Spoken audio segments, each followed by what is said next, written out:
अहंकारी, स्वाभिमानी, तानाशाही मोदी सरकार की धज्जियां अब उनके ही आला कमान नेता उड़ाते हुए दिखाई दे रहे हैं।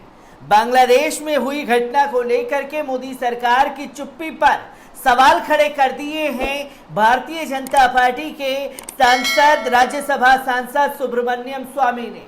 सुब्रमण्यम स्वामी मुखर होकर के भारतीय जनता पार्टी और देश के प्रधानमंत्री श्री नरेंद्र मोदी जी की पोल खोलते हुए दिखाई दे रहे हैं। आदाब, नमस्कार, अस्सलाम वालेकुम नाजरीन। पल पल न्यूज़ के न्यूज़ रूम से मैं हूं आपके साथ नदीम अकरम। अगर ये वीडियो आप YouTube पर देख रहे हैं तो YouTube पर हमारे चैनल को सब्सक्राइब करना ना भूलिएगा। सब्सक्राइब के साथ साथ बेल आइकॉन दबा लीजिए ताकि आने वाले नए वीडियो की अपडेट आपको मिल सके। अगर फेसबुक, इंस्टाग्राम, ट्विटर पर ये वीडियो देख रहे हैं तो ट्विटर और इंस्टाग्राम पर हमें फॉलो करना ना भूलिएगा और फेसबुक के पेज को लाइक करना ना भूलिएगा। अब बात की जाए सुब्रमण्यम स्वामी की। सुब्रमण्यम स्वामी लगातार मोदी सरकार की नीतियों पर प्रहार कर रहे हैं। भारतीय जनता पार्टी के राज्यसभा सांसद हैं। हाल ही में भारतीय जनता पार्टी ने उन्हें तमाम अपने अधिकारों से बाहर का रास्ता दिखा दिया था क्योंकि वो सरकार को आईना दिखा रहे थे। अब चाहे अपने हो चाहे पराए हो, जो भी सरकार को आईना दिखाएगा उसे सबक सिखाने के लिए हर हथकंडा ये तानाशाही सरकार यानी कि मोदी सरकार उठाने के लिए कोई कसर नहीं छोड़ेगी। क्योंकि बांग्लादेश में हिंदुओं पर हमला हो रहा है तो मोदी सरकार की नीतियों पर सवाल सुब्रमण्यम स्वामी ने खड़े कर दिए हैं और इसी के साथ साथ अमित शाह के बेटे जय शाह को भी आईना दिखाने का काम सुब्रमण्यम स्वामी द्वारा किया गया है। सुब्रमण्यम स्वामी ने क्या कुछ कहा है तानाशाही मोदी सरकार के बारे में, एक बार इस पूरे प्रकरण पर नजर डालते हैं।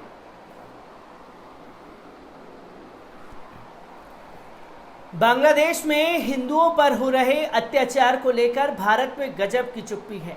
इस चुप्पी देश के एक बड़े वर्ग को चुभ रही है। यहाँ तक कि अब सत्ताधारी बीजेपी के नेता अपनी सरकार के रवैये पर सवाल उठाने लगे हैं। अपनी मुखर आवाज के लिए मशहूर बीजेपी नेता सुब्रमण्यम स्वामी ने भी तंज भरे लहजे में पूछा है कि क्या भारत अब मालदीव से भी डरेगा। स्वामी ने बांग्लादेश में हिंदुओं के नरसंहार पर अपनी नाराजगी जाहिर करने के लिए सोशल मीडिया का सहारा लिया। उन्होंने ट्वीट किया, बीजेपी सरकार बांग्लादेश में हिंदुओं के नरसंहार की बढ़ती घटनाओं के मुद्दे पर आवाज क्यों नहीं उठा रही? क्या हम बांग्लादेश से डरते हैं? लद्दाख में चीन के अतिक्रमण के बाद हम अफगानिस्तान पर तालिबान के कब्जे से सहमे हुए हैं और उनसे बातचीत करना चाहते हैं। आगे क्या हम मालदीव से भी डरेंगे? इससे पहले राज्यसभा सांसद ने एक ट्वीट में कहा, आतंकवादी सेल्समैन पाकिस्तान के साथ क्रिकेट मैच कराने की क्या जरूरत है? क्या बीसीसीआई को जय शाह को पता है कि उनके पिता गृह मंत्री क्या कहते हैं? सट्टे के पैसे कमाने वाले दुबई डॉन्स के लिए क्रिकेट खेलना अनिवार्य है, इसलिए इस क्रिकेट मैच को रद्द करें और देश का सम्मान बचाएं। वहीं शिवसेना संजय रावत ने कहा कि हमने हमेशा कहा है कि पाकिस्तान के साथ किसी भी प्रकार के संबंध ना रखें। हमारे लोग मारे जा रहे हैं और आप क्रिकेट के बारे में बात कर रहे हैं। तो वहीं बजरंग दल ने हाई एक्सटेंशन गेम के खिलाफ जम्मू में भी प्रदर्शन किया। इसके अलावा उत्तर प्रदेश और बिहार समेत कई राज्यों के लोग भारत और पाकिस्तान के बीच होने वाले T20 मैच को बाहर करने की मांग कर रहे हैं। इस बीच बीसीसीआई के उपाध्यक्ष राजीव शुक्ला ने कहा कि भारत अंतर्राष्ट्रीय कमिटमेंट से पीछे नहीं हट सकता और ये मैच रद्द नहीं किया जा सकता है। तो राजीव शुक्ला ने आईना दिखा दिया। आपको बता दें कि बांग्लादेश में दुर्गा पूजा के अवसर पर शुरू हुई हिंदू समाज के खिलाफ हिंसा आगजनी में अब तक कम से कम 6 लोगों की मौत हो गई है और दर्जनों मकान, दुकानों को जलाकर खाक कर दिया गया। प्राप्त मीडिया रिपोर्ट के अनुसार हिंसा उस समय भड़की जब दुर्गा पूजा पंडाल में पवित्र कुरान को दुर्गा के कदमों में रखा दिखाया गया। कुरान के अपमान के समाचार के बाद बांग्लादेश में भयानक हिंसा भड़क उठी।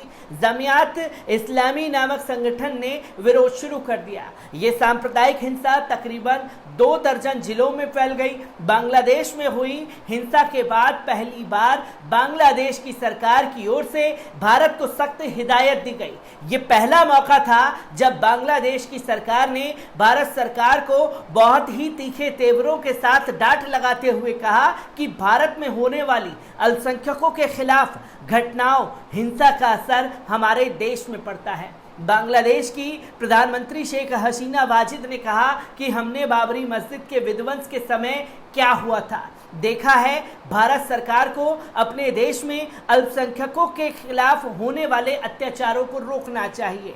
बता दें कि सीए और एनआरसी के समय भी बांग्लादेश की सरकार ने नाराजगी जाहिर की थी। बांग्लादेश में हिंदुओं के खिलाफ हुई हिंसा को बीजेपी सांसद सुब्रमण्यम स्वामी ने हिंदुओं का नरसंहार करार दिया और इस मामले पर अपनी ही सरकार से सवाल कर दिया है। स्वामी ने ताबड़तोड़ ट्वीट कर पूछा कि बीजेपी ने बांग्लादेश में हुए हिंदुओं के नरसंहार पर प्रदर्शन नहीं किया। क्या ये लद्दाख में चीन की कार्रवाई के बाद बांग्लादेश का डर दिखाई दे रहा है? तो खुल करके आलोचना की है मोदी सरकार की। अब सुब्रमण्यम स्वामी भी खुद को कट्टर हिंदुत्व का नेता घोषित करने पर तुले हुए थे। हालांकि भाजपा ने आईना दिखा दिया तो भारतीय जनता पार्टी जो खुद कट्टर हिंदुत्व की सरकार होने का दावा करती है, उनकी जो ये ढकोसलेबाजी है उसको भारतीय जनता पार्टी के राज्यसभा सांसद सुब्रमण्यम स्वामी लगातार तार करते हुए भी दिखाई दे रहे हैं। और सुब्रमण्यम स्वामी को जैसे ही हटाया गया तो उन्होंने अपने सोशल मीडिया प्लेटफॉर्म से बीजेपी का लोगो हटा दिया था। ये तस्वीरें भी लोगों के सामने हैं। पर सवाल यही खड़ा होता है मोदी सरकार से कि जो लगातार लाल लाल आंखें देश में मुसलमानों के खिलाफ दिखाने के लिए दिखाई जाती हैं, तो क्या अब इंटरनेशनल लेवल पर जो विदेश नीतियां थी वो पूरी तरीके से फ्लॉप हो सकती हैं? जहां बांग्लादेश भी हमें आंखें दिखा रहा है, पाकिस्तान से हमारे संबंध अच्छे नहीं हैं, अफगानिस्तान में तालिबान वापस आ चुका है तो हमारे संबंध अफगानिस्तान से भी टूट चुके हैं। वहीं हमने अमेरिका में जाकर के हाउडी मोदी और तमाम चीज़ें जो हैं प्रचार प्रसार किया, अब की बार ट्रंप की सरकार के नारे लगाए। ये इंटरनेशनल लेवल पर जो भारत सरकार की भद पिटवाई है, क्या ये सब उन्हीं का नतीजा और खामियाजा है जो अब देश को भुगतना पड़ रहा है कि कोई भी देश आकर के सख्त लहजे में चेतावनी देने का काम करता है? सुब्रमण्यम स्वामी ने आईना दिखाने का काम किया है और भारतीय जनता पार्टी के दो मुहा और दोगलेपन को तार करके जनता के सामने रख दिया है। मैं सुब्रमण्यम स्वामी से जुड़ी हर एक अपडेट आप लोगों के साथ साझा करता रहूंगा। दीजिए इजाजत, शुक्रिया।